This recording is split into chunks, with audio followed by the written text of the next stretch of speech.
Oi, pessoal, estamos aqui de novo, agora com a Denise, que acabou de falar aqui com a gente nesse evento. Aliás, você vai contar um pouquinho pra gente, pra quem não pôde assistir. Mas antes de você contar um pouquinho, eu queria que você falasse pra gente uma curiosidade sobre você. E depois uma curiosidade que ninguém conhece sobre você, e depois você vai emendar se falasse do seu trabalho. Uma curiosidade, bom, talvez muitas pessoas saibam, mas eu sou casada com Caíto Maia, que é Shark no programa Shark Tank. Ai, que legal, que legal. Essa é uma curiosidade que muita gente eu acho que muita gente no evento não sabia. E é uma curiosidade que muita gente vai gostar de saber. Aprendo muito, viu? Nossa! Imagino. Agora conta um pouquinho pra gente, rapidinho, pra quem não pôde assistir, não estava aqui presente, um pouquinho sobre o que você acabou de falar pra gente, que é incrível. Obrigada. Bom, eu falei sobre a felicidade no trabalho. Felicidade no trabalho hoje deixou de ser uma necessidade, passou a ser um imperativo nas empresas, porque falava-se muito em qualidade de vida no trabalho, mas a felicidade ela engloba muito mais, né? É aquele ser humano que está ali, que não é só o colaborador, é o pai, é a mãe, sabe? E assim, a gente precisa tratar essa pessoa com todas as complexidades que ela tem, né? Então eu trouxe um pouco da ciência da felicidade para o palco, falando de como a gente pode adquirir habilidades para ser feliz, uma felicidade sustentada, não aquela felicidade ilusória que as pessoas pensam, só ser alegre o tempo todo, otimista, isso tem outro nome, né? A felicidade, na verdade, ela é muito mais profunda. Ela é mais complexa, né? Bem Somos complexa. Um ser único, exato, mas de um âmbito muito maior, 360. 360. Né? E não dá pra mascarar, fingir que é só estar sorrindo no seu dia a dia e não dá pra falar assim, é feliz. Tem uma coisa que as pessoas falam, é feliz numa coisa e triste na outra. Não, a gente é possível sim. E a gente acabou de falar, né? Que teve outro podcast falando da inteligência das emoções, que é exatamente isso. Quando a gente se identifica, se reconhece e percebe que a felicidade é esse completo todo. Exatamente. E não quer dizer que é 100% no máximo o tempo inteiro, né? Não. Eu acho que isso é o máximo do que você trouxe pra gente. É entender que somos seres únicos e diferentes, né? Exatamente. É preciso ser feliz para ter sucesso. Não. Na verdade, a gente tem aquela ilusão, né, de que a gente precisa alcançar o sucesso primeiro, que aí a gente vai ser feliz. Na verdade, é o contrário. A gente só alcança o sucesso quando a gente é feliz. Quando a gente está pleno, quando a gente se conhece o suficiente, quando a gente está bem. Uma provocação, o que é sucesso? Sucesso é particular. Então, porque aí assim, aí você entra no que a gente está falando da felicidade, né? Como somos seres únicos, essa pergunta foi bem interessante. Porque como a gente é um ser único, o que é felicidade para mim é diferente do que é para você, que é diferente para você. Então, consequentemente, o que é sucesso para mim é diferente. Exatamente. É uma concepção diferente. Uma concepção popular, né, daquilo que a gente vê em redes sociais e o que foi construído ao longo da nossa história, o sucesso é você ser bem sucedido na sua carreira, ou você ter um determinado status, poder ou dinheiro, mas isso está completamente fora das skills de felicidade. Hoje a gente vê que o sucesso é muito subjetivo, assim como a felicidade é subjetiva. Cada um sabe o que brilha em seus olhos.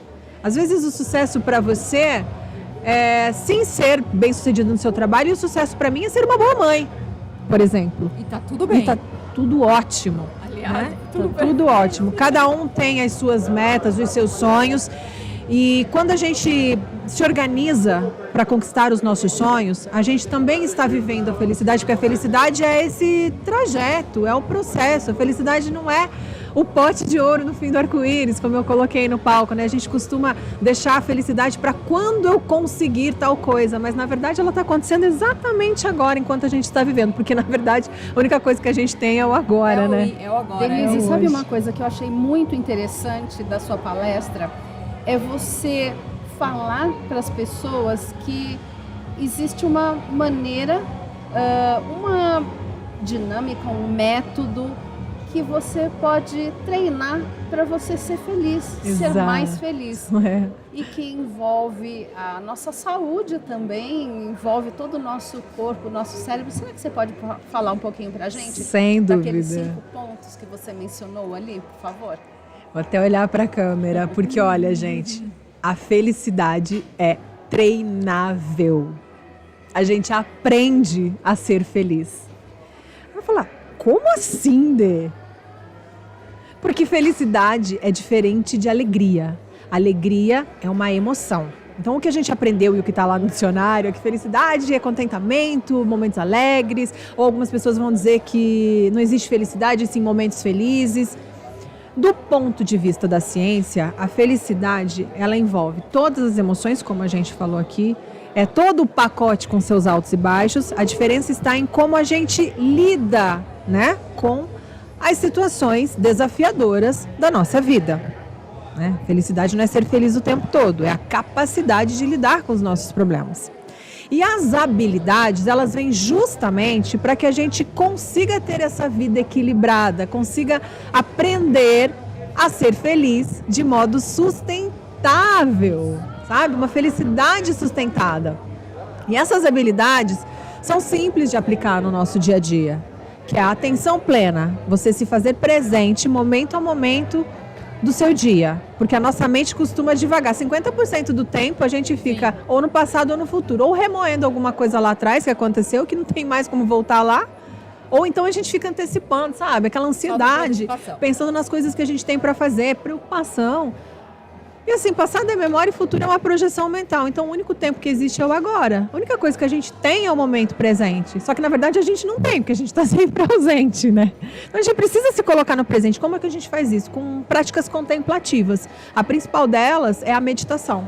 Qualquer técnica, gente, está valendo. Ela vai te ajudar a fazer você ficar no seu momento presente. Além de alguns plus, né? Ela vai te ajudar na criatividade, na memória, no sono, enfim. São só benefícios para a nossa saúde e para nos manter no momento presente. A outra que eu falei é o savoring, que é você ampliar uma sensação gostosa de qualquer coisa que você esteja fazendo na vida. Inclusive, eu dei um exemplo até engraçado, que é quando a gente vai fazer xixi. Tipo, nossa, é tão gostoso.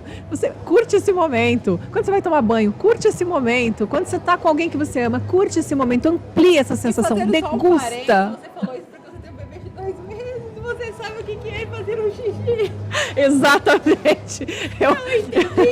Eu valorizo esse momento. Eu coloquei isso na palestra justamente porque num momento assim eu tava, nossa, gente, que delícia. E olha, quando você aplica isso do savoring, que traduzindo é saboreando, você amplia as sensações gostosas da sua vida, você passa a formar novas conexões neurais para que você tenha realmente uma mente positiva. Outra coisa que ramifica, né, os nossos neurônios para uma mente mais positiva é a gratidão. Essa palavra foi banalizada de tanto ser usada nas redes sociais, mas se você aplicar o treino da gratidão, que é muito simples no seu dia a dia, depois de um tempo o seu cérebro passa a escanear as situações positivas e você passa a ser mais criativo, você encontra soluções para os seus problemas, você passa a ver muito mais aquilo que você tem e menos o que falta. E o treino é simples, você escreve 3 coisas boas do seu dia, ao final do seu dia, todos os dias. E ao lado você escreve qual sensação que lhe causou aquela coisa boa, aquela experiência que você teve. Simples, não precisa ser nada assim, nossa, minha vida é um marasmo. Sempre tem coisa boa. Dá pra fazer. Todo mundo pode fazer. É um treino. Exige disciplina, só isso, né? Porque a tendência é a gente faz ali 3 dias e depois larga de canto. Não, a gente tem que ter persistência, porque realmente funciona. Escrever que você tá fazendo. Escrever que tá fazendo também funciona, porque tudo que a gente escreve, a nossa mente, ela nossa, fugiu a palavra. Ela se compromete, exato. Aquilo introjeta na gente. Além disso, a generosidade. Pesquisas indicam que quando você é generoso ou pratica uma gentileza, é ativado no nosso cérebro o centro da recompensa. Quer dizer, faz muito bem pra gente ajudar o próximo. E qual que era a outra, que agora até me fugiu? Generosidade, gratidão. Bom, respeito ao próximo, a empatia, são tudo que a gente precisa. A resiliência é fundamental.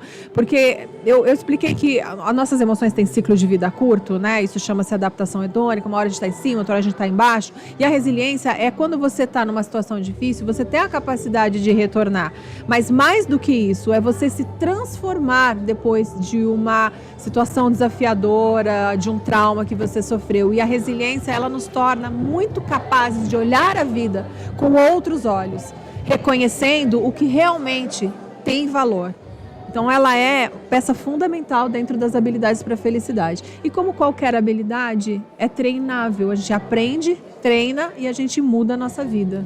Você sabe que você trouxe aí uns pontos. Eu trabalho com empoderamento, né? Foco quase que 100% no empoderamento da mulher. por N razões, né? Inclusive o fazer xixi é um. Mas eu trabalho bastante com isso e eu tô brincando que a gente está aqui se conectando, eu tô aprendendo com os nomes para as ferramentas que a gente usa e a gente não tem consciência, né?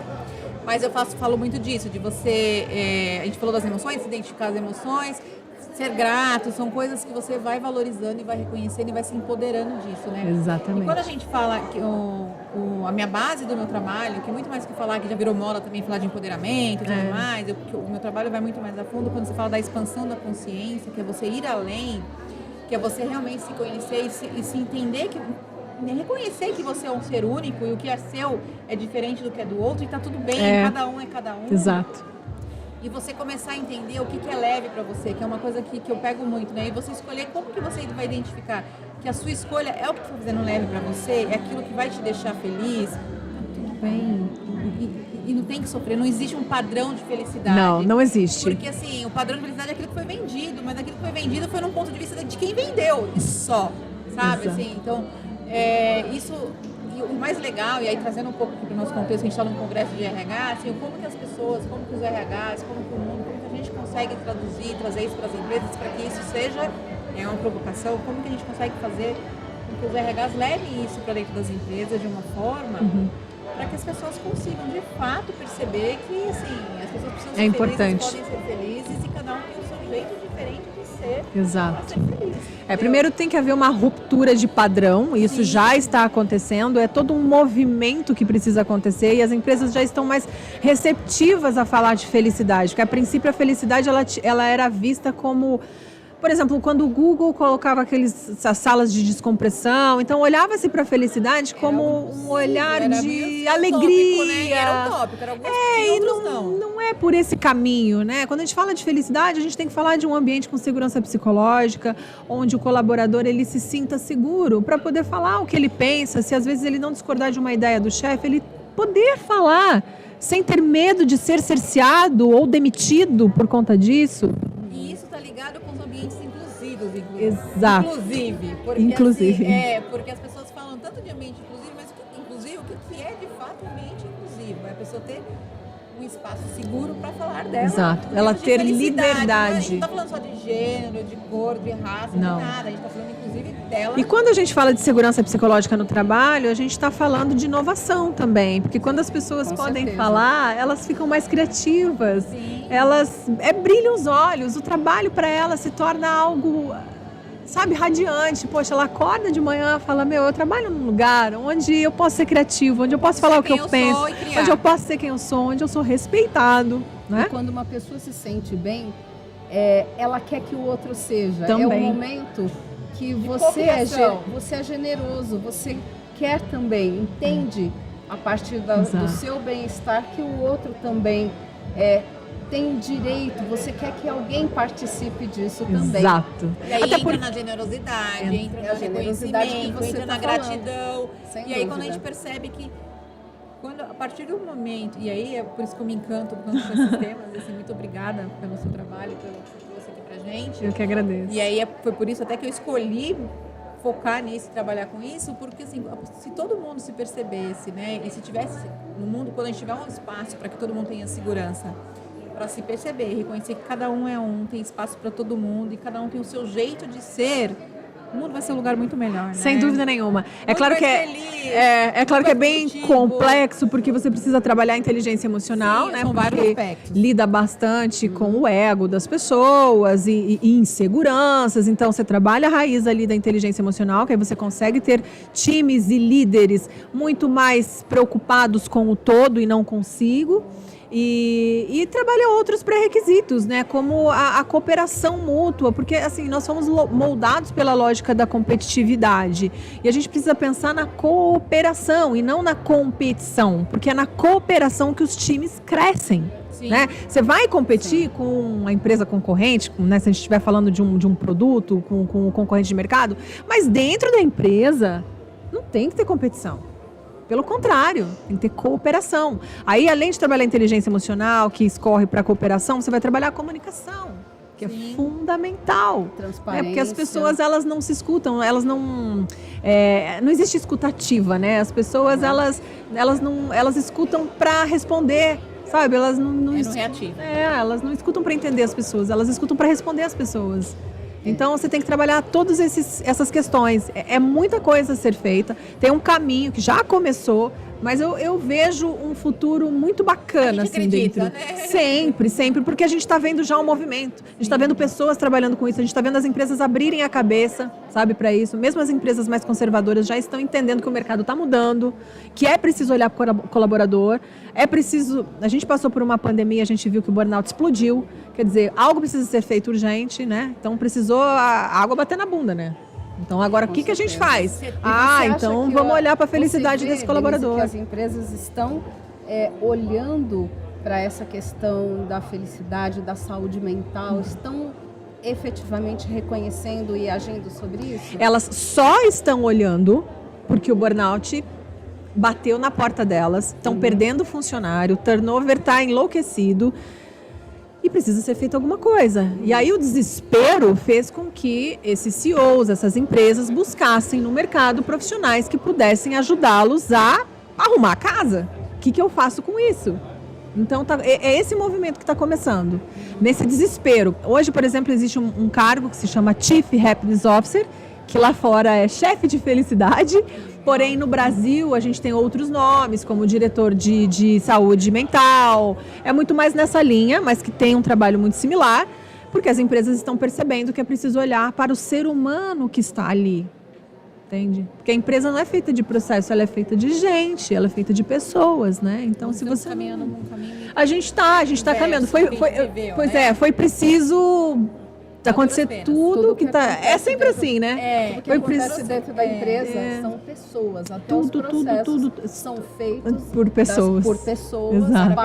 Para as pessoas. Tudo envolve pessoas. Você trouxe uma coisa que você falou até pra gente não estender muito, mas só pra, assim, da felicidade que é treinável, né? E é uma coisa que eu falo muito, né? Quando a gente fala também do empoderamento e da felicidade, quando você toma um gostinho, uma pequena coisa, você fala assim, né? Curte um momento só do xixi, de qualquer coisa. Água. Gente, a gente não presta atenção quando a gente toma água. Mas se a gente parar para degustar um copo... Porque a água não tem gosto, mas assim, se a gente parar para degustar um copo de água, a gente percebe o quanto ela hidrata e quanto ela faz bem. E aí a gente começa, quando a gente percebe... E aí eu falo isso, né? Quando você começa a se empoderar com qualquer coisa.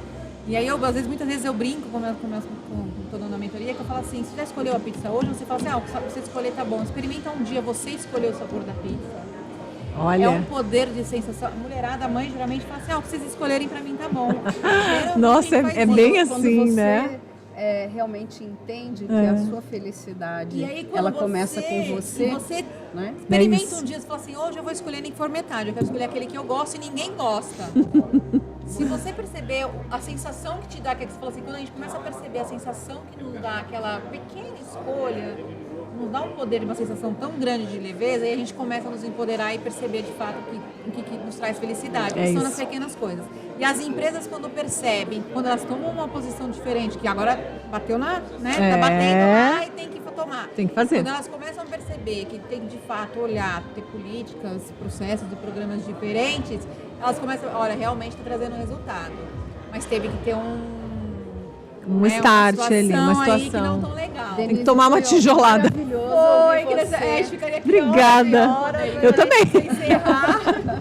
Obrigada. Muito obrigada, gratidão. Obrigada a vocês. Adorei. Para quem não viu, fique atento, acompanhe, porque tem muito conteúdo bom vindo por aí, gente. Gente, posso passar meu Instagram? Pode, claro. Para quem quiser saber mais sobre felicidade, ciência da felicidade, bem-estar, todo o conteúdo, a gente todo dia fala alguma coisa por lá, falo de maternidade agora pelo momento que eu tô vivendo, mas segue lá, Denise com Z. Opa, tem tudo a ver, né? Denise com Z, Savi. Denise Savi. Obrigada, gente. Muito obrigada. Até a próxima, gente. Gratidão.